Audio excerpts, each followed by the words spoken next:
اور کہتے ہیں جی یہاں پہ فار انسٹنس گاڑیاں یہاں پہ بن رہی ہیں, تو دیر is hardly any thing that we manufacture. تو اب تو دنیا مینوفیکچرنگ سے بھی بہت آگے نکل چکی ہے. آپ کو پتہ ہے کہ آپ کو جو سیکنڈ ٹیئر کنٹریز ہیں, مڈل انکم کنٹریز, وہ مینوفیکچر کرتی ہیں اور ان کا بھی زیادہ فوکس اب ٹیکنالوجی کی طرف ہے, آئی ٹی کی طرف ہے. تو سو مینوفیکچرنگ کا یہ حال ہے کہ جہاں دنیا اتنی آگے ٹیکنالوجی میں جا رہی ہے, ہم تو مینوفیکچرنگ میں بھی کہیں بھی we don't count in there. Services میں آپ 58% سروسز میں, ریٹیل آپ کا 8.5% ہے, ہاؤسنگ 3.5% ہے, باقی 40% کے قریب. تو اب ریٹیل میں کوئی فار انسٹنس یہ جو آپ کی ریٹیل ہے, دکانیں وغیرہ, یہ تو کون ٹیکس دیتا ہے؟ ٹیکس ہی کوئی نہیں دیتا. اچھا, پھر آپ اس کے ہاؤسنگ کے اوپر آ جائیں. ہاؤسنگ میں ہیوج, فار انسٹنس آپ کا افورڈیبل ہاؤسنگ جو ہے اس کا انلمیٹیڈ اسکوپ ہے, جتنے بنائیں کم ہے. تو وہاں پہ گورنمنٹ کی پالیسیز ایسی ہیں کہ وہ افورڈ ہی کوئی نہیں کر سکتا. اول تو بنانا ڈیولپر جو ہے وہ بنا ہی نہیں سکتا because of the policies of the government and the taxes imposed on housing sector, or because of the interest rates and because the absence of mortgage industry. کوئی خرید بھی نہیں سکتا. تو اچھا, پھر ادرز کو 40%, اس میں computer and software development, engineering services, marketing, audit, tax وغیرہ, بینکنگ, انشورنس, ٹرانسپورٹ وغیرہ. سو ہر کسی شعبے کا اپنا ایشو ہے پروڈکٹیوٹی کے اندر when you compare with the rest of the world. In short, رضا, پاکستان کا ایک ورکر اگر just to give an example, ایک فیکٹری میں وہ 1 منٹ میں ایک پروڈکٹ بناتا ہے, 1 گھنٹے میں 60 پروڈکٹ بنا رہا ہے, اور لیٹ سے وہ $1 کا پروڈکٹ ہے تو وہ $60 کما رہے ہیں وہ فیکٹری. یہی جو فیکٹری اگر انڈیا کے اندر ہے تو وہ انڈیا کا ورکر جو ہے وہ 2 سے 3 پروڈکٹ بنا رہا ہے پر منٹ, تو وہ 120 سے 180 تک پروڈکٹس گھنٹے میں بنا رہا ہے اور 120 سے $180 کما رہا ہے. جی. اور جب آپ چائنا میں جاتے ہیں تو ہم جو 60 بنا رہے ہیں وہ 600 بنا رہے ہیں گھنٹے کے. اچھا, اب آگے اس کے آگے چلیں کہ ہم تو وہ 60 بنا رہے ہیں تو اس کے اوپر بھی ہم کہتے ہیں کہ جی بڑی بات ہے, جی کچھ تو کر رہے ہیں. لیکن وہ چائنیز جو ہیں وہ جو 600 پروڈکٹ بنانے کی کیپیبلٹی رکھتے ہیں, وہ کہتے ہیں یار یہ پروڈکٹ بنانا یہ تو کیا, یہ تو پرانی بات ہو گئی ہے. وہ آئی ٹی میں اور ڈیپ سیک اور وہ اے آئی کے اندر چلے گئے ہیں. وہ جہاں پہ $600 وہ کما رہے ہیں گھنٹے کے, وہ 6000 کمانا شروع ہو گئے. یعنی کہ مینوفیکچرنگ اور ٹیکنالوجی میں اتنا فرق ہے. تو یہ تھوڑا سا نا لے مین لینگویج میں میں ایکسپلین کرنا چاہ رہا تھا کہ ویئر وی اسٹینڈ, پروڈکٹیوٹی کا یہ مطلب ہے. رائٹ. تو یہ بیسکلی یعنی کہ ایک ہی فیکٹری ہے یا کوئی اور مینوفیکچرنگ آؤٹ لیٹ ہے یا کنسرن ہے, تو اس میں کتنا کچھ مینوفیکچر کیا جا سکتا ہے 1 دن میں یا 1 گھنٹے میں یا 1 سال میں. تو اس لحاظ سے میرے جو ایک بہت بڑا ایریا, ہارون صاحب ہم نے پہلے بھی اس کے اوپر ایک بار ڈسکشن کی تھی ایجوکیشن کے حوالے سے, اور جو ہمارے یہاں ایجوکیشن اور اسکل ڈیولپمنٹ کے بھی لیگز ہیں. تو اور دوسری طرف ٹیکنالوجی کا بھی کچھ معاملہ ہے. تو یہ اسکل ڈیولپمنٹ کے حوالے سے بھی ذرا تھوڑا سا بتائیے, کیونکہ ابھی آپ نے دیکھا ہوگا کہ بیلاروس نے کہا ہے کہ جی پاکستان سے وہ 1.5 لاکھ نوکریاں دیں گے پاکستانیوں کو, جو کہ اسکل جسے کہتے ہیں اسکل بیسڈ ورکرز ہونے چاہیے. یعنی کہ عام ورکرز ہی جو کہ ہم یوزلی ہوتے ہیں, ہم بھیجتے ہیں مڈل ایسٹ میں وغیرہ وغیرہ, یہ اسکلڈ ہوں گے. تو اسکل لیول کا کیا آپ کا کیا, کیونکہ آپ نے تو کافی سارے خود بھی اپنے بزنسز چلا رہے ہیں, چلائے بھی ہیں پاکستان میں, تو کہاں پہ آتا ہے پرابلم اسکلز کے حوالے سے؟ دیکھیں رضا, اسکلز جو ہے وہ بڑا ایک بیسک ایشو ہے, اور ہم آپ آگے جا کے بات کریں گے اس کے اوپر کہ کیسے ٹھیک کرنا ہے. تو اس میں ایجوکیشن اینڈ اسکلز از دا کی.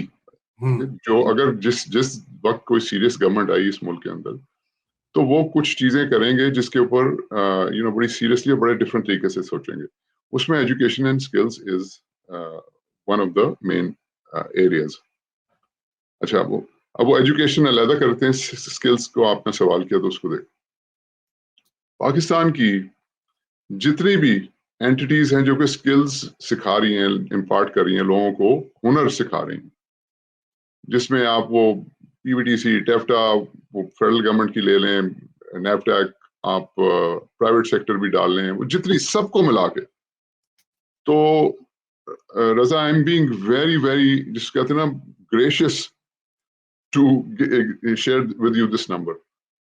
اس سے کم ہوگا, اس سے زیادہ نہیں ہوگا, کہ ٹوٹل کیپیسٹی جو پاکستان کی ہے, ایک سال کے اندر کتنے لوگوں کو اسکلز امپارٹ کرنے کی ٹریننگ کرنے, وہ 1.5 لاکھ ہے. 1.5 لاکھ بندہ جو ہے نا, پاکستان اس وقت 1.5 لاکھ بندہ سال کا ٹرین کر سکتا ہے. اور وہ بھی کوالٹی کی میں بات نہیں کر رہا, کوالٹی کو بھی بھول جائیں, وہ کوالٹی کس طرح کی ہے جو کہ ساری دنیا میں کوئی نہیں مانتا. اب 1.5 لاکھ بندہ کا, اور آپ نے کرنے کتنے, آپ نے 9 کروڑ. واو. اب مجھے بتائیں میں کہاں سے شروع کروں؟ اگر میں آپ کو اس کے گرافس دکھاؤں, میں ابھی ایکچولی یہ پچھلے مہینے کی بات ہے, یہ میں نمبر شیئر کر رہا تھا, تو وہ صاحب مجھے کہہ رہے تھے کہ جی یہ 1.5 لاکھ تو آپ بڑی, that's why I said کہ یہ بڑا گریشیس نمبر ہے, کہتے ہیں اتنا بھی نہیں کرتے. تو اچھا, اب یعنی کہ پہلے تو آپ میگنیٹیوڈ سمجھیں کہ کیا ہے یہ, what is the magnitude of the problem. اور ہم لگے ہوئے جی کہ ہم باہر بھیج دیں گے. ایک یہ نئی جو ہے نا ٹرک کی بتی, کہ جو ریمیٹنسز بڑھ رہی ہیں اور لوگ باہر جا رہے ہیں, اور یہ ارے بھائی کیا مطلب آپ کے ملک کے اندر آپ اپنے بیسٹ جو بیسٹ تو چلے گئے ہیں, اور پھر جو باقی رہ گئے ہیں ان کو بھی کہہ رہے ہیں جی جاؤ باہر, یہاں سے ملک سے نکلو, وہ ہمیں آ کے ڈالر بھیجو. آپ کیا کرنا چاہ رہے ہیں اس ملک کے ساتھ؟ مطلب کہ ایونچولی آپ اس ملک کو ایک خطہ بنا دیں گے جہاں پہ صرف کنزمپشن ہوتی ہے, بس باہر سے لوگ بھیجیں گے اور ہم کنزیوم کریں گے یہاں پہ بیٹھ کے. اس طرح سے تو کنٹری یہ تو پھر جدھر ہے ادھر کی ادھر رہے گی, بلکہ اس سے بھی پیچھے چلتی جائے گی. آپ کو فوکس کرنا چاہیے کہ بھائی آپ مڈل انکم کنٹریز کی طرف اپنا فوکس کریں, وہاں آپ اپنی اکانومی کو $1 ٹریلین کی, ابھی 400 بھی نہیں ہو رہی ہے, 3 سال سے ہم وہی 375 بلین کے اوپر بھاگ رہے ہیں, وہ 400 بلین نہیں ہو رہی ہے اکانومی. روپیز میں جتنا مرضی آپ بڑھائی جائیں, جو 1,26,000 ارب کی آپ کی اکانومی ہوگی, بھائی وہ 400 ارب بھی نہیں بنتا. تو اس کو پہلے آپ فوکس کریں کہ مڈل انکم میں لے کر جائیں, اس کو $1 ٹریلین کی طرف لے کر جائیں, اس کو آپ بنائیں کوئی G20 کے اندر. یہ ہمارا گول ہونا چاہیے رضا. بالکل اب یہ بالکل. گول کرنے کے لیے رضا ہمیں ان سائڈ دیکھنا نا, اندر کی طرف دیکھنا.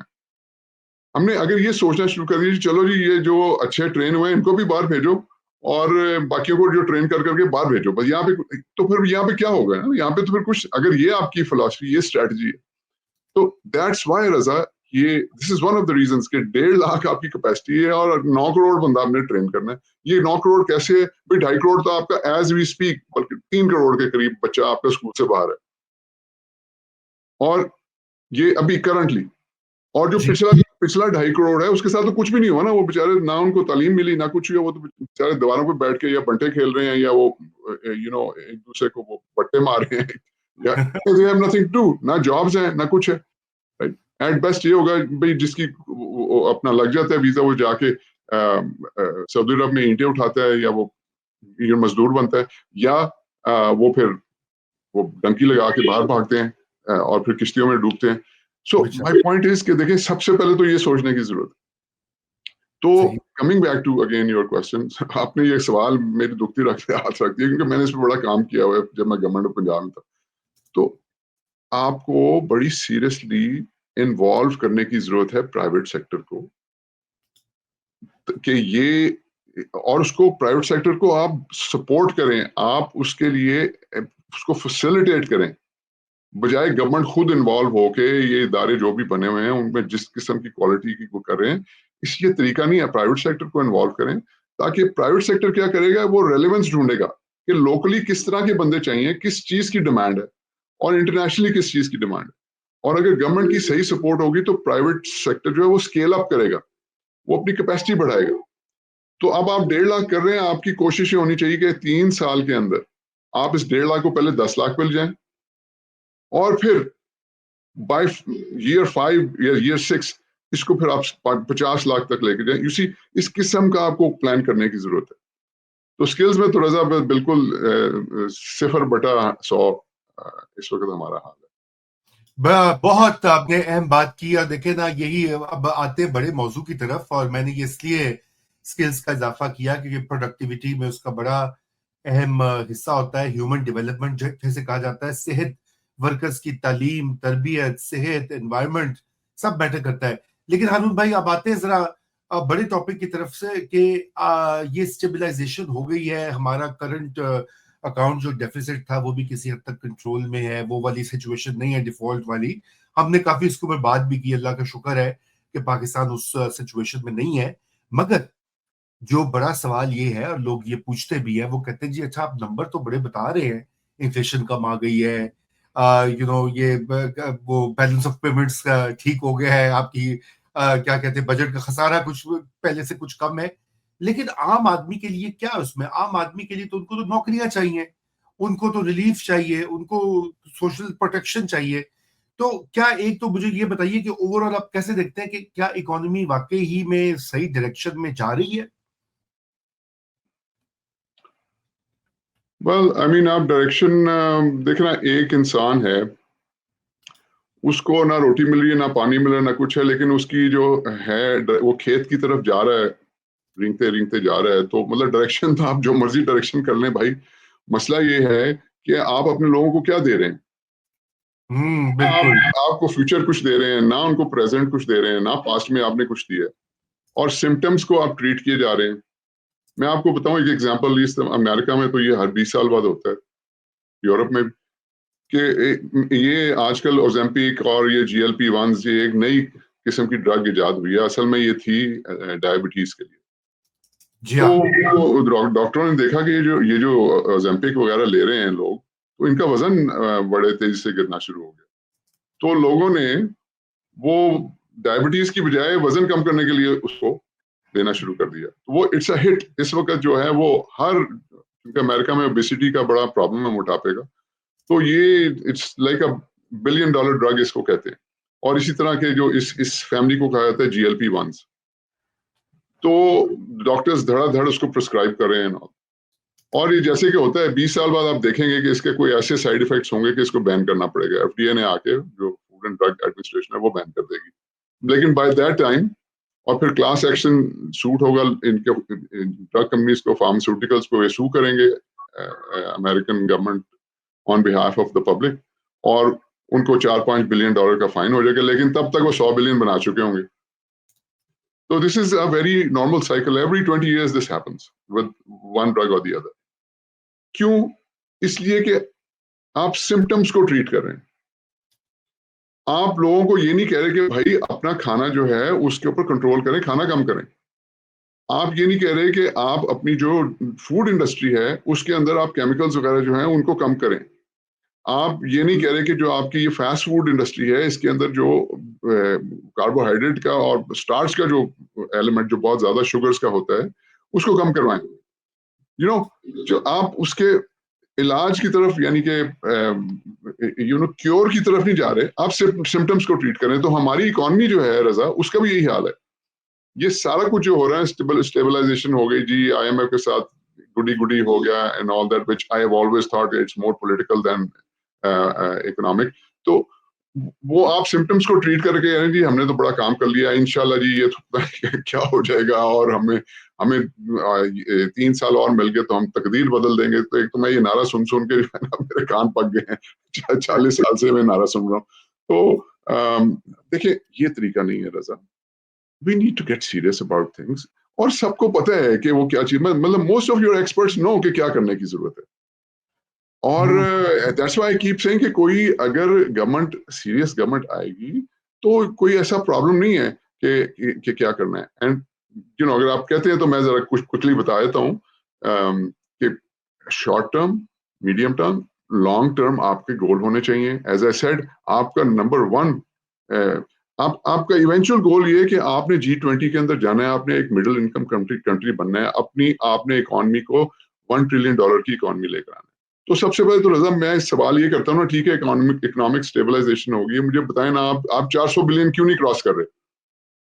جی بالکل بالکل, یہ والا سوال بڑا اہم ہے. اور کیونکہ اس میں میرے خیال سے جو فنڈامنٹلز آتے ہیں نا, جو بیسک آپ نے کہا نا کہ سمٹمز کو نہیں, روٹ کازز جو ہیں اس کی طرف توجہ دیں. تو ذرا یہ چونکہ ہم سولوشنس کی بھی بات کرتے ہیں تو ذرا آ جائیں شارٹ ٹرم ابھی فی الحال کیا کیا جا سکتا ہے, آنے والے سالوں میں کیا کیا جا سکتا ہے, اور اوور دا لانگ رن کیا ہمیں پاکستان کو ڈائریکشن لینی چاہیے معاشی ترقی یا اکنامک گروتھ کے لیے. جی تو رضا اس میں دیکھیں ایک اوور آل پرسپیکٹو یہ ہونا چاہیے گورنمنٹ کا, کوئی بھی سیریس گورنمنٹ آئے گی تو ان کو یہ چند بیسک چیزیں ایک فلسافیکل امبریلا کے انڈر ان کو آپریٹ کرنا چاہیے. تو short term, medium term, long term سے پہلے فلسافیکل امبریلا کیا ہے کہ جی نمبر 1 آپ کا فوکس جو ہے ہیومن ڈیولپمنٹ کے اندر ہونا چاہیے. آپ نے بالکل صحیح بات کی کہ جب تک آپ ہیومن ڈیولپمنٹ کے اوپر فوکس نہیں کریں گے ادھر انویسٹ کریں. یہ بجائے دائیں بائیں اور یہ ہم نے سڑکیں بنا دی, ہم نے انڈر پاس بنا دیا, اوور ہیڈ بریجز بنا دیے, ٹرینیں بنا دی, کر دی, بھائی ٹھیک ہے وہ بھی ضرور جہاں پہ ضرورت ہے وہ کرنا چاہیے, لیکن آپ کا نمبر 1 فوکس ہونا چاہیے کہ فار ونس ایک دفعہ, کبھی یہ ہوا نہیں پاکستان کی ہسٹری کے اندر کہ لوگوں پہ انویسٹ کریں, ہیومن ڈیولپمنٹ کے اوپر انویسٹ کریں, جس کا مطلب ہے ایجوکیشن ہے, اس کا مطلب سکلز, جیسے ہم نے بات کی, ہیلتھ ہے, ہاؤسنگ ہے, امپلائمنٹ, یہ بیسک چیزیں ہیں جو کہ ایک بنیادی جس کو کہتے ہیں ضروریات ہیں. اور یہ ہر گورنمنٹ کا کام ہے کہ یہ 5 بیسک چیزیں, education, skills, health, housing and employment. اگلی چیز یہ ہے کہ یہ اس امبریلا کے انڈر یہ ہونا چاہیے کہ ہمارا جو ہے نا فوکس ہونا چاہیے ہیومن ڈیولپمنٹ, اور نیڈی جو لوگ ہیں, جو ہماری سوسائٹی کے سب سے ڈاؤن ٹراڈن جو لوگ ہیں جو کہ ضرورت مند ہے, ان کی پروٹیکشن کرے. تو یہ BISP اچھی چیز ہے, لیکن اس کو اور ایفیشینٹ ہونا چاہیے اور ایکسپینڈ ہونا چاہیے. دیٹ از ناٹ ٹو سے کہ آپ لوگوں کو ہینڈ آؤٹس دینا شروع کر دیں تاکہ ان کو کوئی انسینٹیو ہی نہ رہے کام کرنے کا. یہ بات بالکل نہیں کر رہا. میں ان لوگوں کی بات کر رہا ہوں جن کے پاس یہ پاسبلٹی نہیں ہے کہ جب تک گورنمنٹ ان کو آ کے کسی طرح سے امپلائمنٹ نہ دے یا کہیں کس طرح کی اسکلز میں پارٹنر کرے, تب تک وہ نہیں کر سکتے. ہینڈی کیپس ہیں, اس طرح اولڈر پیپل ہیں, سینئر سٹیزن وغیرہ, سو ان کی پروٹیکشن بہت ضروری ہے. اچھا, پھر آپ کے جو fuel resources, indigenous fuel resources کے اوپر فوکس کریں, اپنی چادر کے مطابق سپینڈ کریں. 80 منسٹریاں, 40 منسٹریاں, میں حیران ہو گیا. میں اس دن رضا سن رہا تھا, ایک صاحب کہہ رہے تھے کہ پاکستان کی منسٹریاں بہت زیادہ ہیں, یہ 40 کے قریب ہوتی ہیں, اور یہ اب ہمارے پاس بہت زیادہ ہیں. اب میں حیران ہو گیا. آپ کو تو پتا ہے کہ میں تو ریسرچ بیسڈ کب سے آرگیو کر رہا ہوں کہ پاکستان میں 16 منسٹریوں سے زیادہ ہونا ہی چاہیے, اور وہ اکانومسٹ, اتنے بڑے اکانومسٹ, وہ کہہ رہے ہیں پاکستان میں 40 منسٹریاں ہوتی ہیں. He was okay with it. تو اب گورنمنٹ کو چھوڑیں, جو ریفارمرز ہیں وہ کہہ رہے ہیں کہ 40 منسٹریز اوکے. بھائی نہیں اوکے ہے, یہ 16 منسٹریوں سے زیادہ آپ کو چاہیے نہیں ہے. آپ اپنی, یہ ایک غریب ملک ہے, اس میں آپ اپنی چادر کے مطابق سپینڈ کریں, اور جتنا امپورٹس پہ آپ کم ریلائی کر سکتے ہیں وہ کریں, جس کا مطلب یہ ہے کہ امپورٹ سبسٹیٹیوشن. آپ یو ہیو ٹو لک انورڈز. آپ کو جابس کریٹ کرنے کی ضرورت ہے, آپ کو گورننس امپروو کرنے کی ضرورت ہے. یہ آپ نہیں چلا سکتے 4 صوبوں کے ساتھ, اور یہ 130 ڈسٹرکٹس, اتنے بڑے ڈسٹرکٹس ہیں, اس طرح نہیں چل سکتا ہے. آپ کو لوکل گورنمنٹ کرنے کی ضرورت ہے. میں تو آپ کو پتہ, میں تو کب سے آرگیو کر رہا ہوں کہ بھائی آپ 4 صوبوں سے آپ 10 صوبے بنا دیں گے, آپ وہ ڈویژنز وغیرہ کی بات ہوتی ہے, اس سے بھی پرابلم حل نہیں ہوتی ہے. ڈویژنز بھی اتنی بڑی ہو چکی ہیں, تو آپ وہ چینج بھی کر لیں گے اور اس کا رزلٹ بھی نہیں نکلے گا. پھر کرٹیسزم ہونا شروع ہو گیا, دیکھیں جی بلا وجہ انہوں نے یہ بائفرکیٹ کر دیے, یہ صوبے توڑ دیے, اور یہ وہ پولیٹیکل کی نظر ہو جائے گا. اور میں یہ پچھلے 2-3 سال سے آرگیو کر رہا ہوں, میں نے لکھا بھی ہے اس پہ, کہ بھائی آپ جو ڈسٹرکٹس ہیں, آپ ڈسٹرکٹس کو صوبے بنا دیں. اگر آپ ڈسٹرکٹس کو صوبے بنا دیں گے, دیکھیں ڈسٹرکٹس کے اندر رضا سارا انفراسٹرکچر ایگزسٹ کرتا ہے, نہ آپ کو کوئی نئے پارلیمنٹ ہاؤسز بنانے پر, ڈسٹرکٹ اسمبلیز ہیں, سب کچھ ادھر ہے. اچھا, اس کے ساتھ ایک تو آپ کی ڈیولوشن ایک دم ہو جائے گی, وہ آپ کی لوکل گورنمنٹ, اور مطلب لوکل گورنمنٹ کا فنکشن بھی وہ کرے گا. سو آپ کو وہ 3 ٹیئر آف گورننس جو ہے اس کی ضرورت بھی نہیں پڑے گی. آپ کا جو پاور اسٹرکچر ہے وہ نیچے تک آٹومیٹکلی چلا جائے گا. اور یہ اتنے بڑے بڑے ڈسٹرکٹس ہیں. اب آپ دیکھیں نا, وہ کراچی ڈسٹرکٹ جو ہے وہ تو میرے خیال سے 3-3.5 کروڑ, شاید اس سے بھی زیادہ کا ڈسٹرکٹ ہوگا. لاہور ڈسٹرکٹ جو ہے, اگر آپ اس کے اوپر جائیں, وہ بھی اپروچنگ کو 2.25 کروڑ لوگوں کا ڈسٹرکٹ. تو یہ تو باقاعدہ صوبے ہونے چاہیے نا جی, اگر آپ نے پاور کو نیچے تک کرنا ہے. لیکن ہمارے پولیٹیشینز کبھی بھی یہ نہیں چاہیں گے. Y would they share power? Power کا مطلب یہ فائنانس آپ نیچے تک دے دیں, اور